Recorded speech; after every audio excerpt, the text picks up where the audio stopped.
In this lesson, we're going to perform an external assessment. Now, the exact checklist and procedures that you're going to use to perform an external assessment are going to vary depending on your organization's own governance, risk, and compliance practices.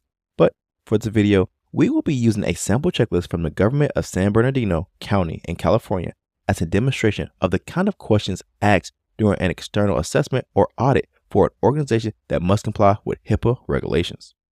To prepare for a HIPAA external assessment, you should go through the checklist provided by your assessors and ensure that you can answer each question as yes or no, and then provide a link to a file as evidence that you meet that requirement.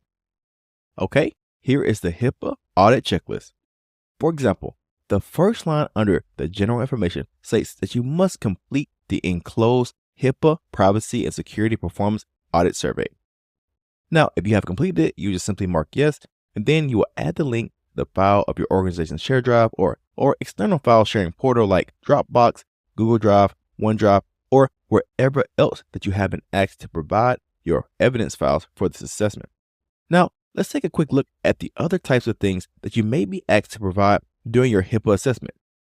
Now, if we scroll down to the HIPAA security, we see we have the General Governance HIPAA security.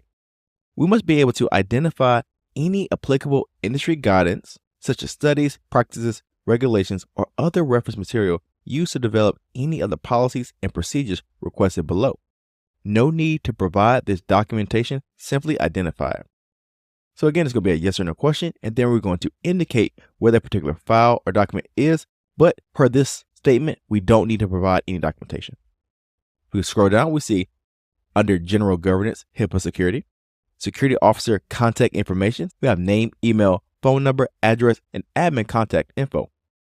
And now we see under Administrative Safeguards, do we have an entity level risk assessment? Do we have risk assessments for systems that house electronic protected health information? Do we have a risk management policy, organizational chart, etc.? So we're going to scroll down and go to the next section.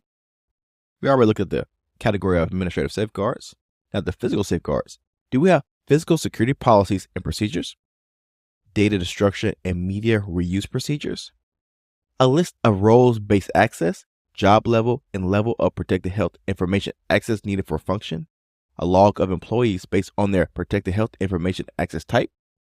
And then, if we look at the other category of technical safeguards, do we have encryption policies and procedures? Do we have management's internal control / internal audit policies and procedures related to monitoring IT safeguards?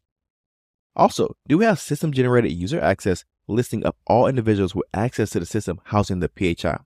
Now let's scroll down again to the privacy section.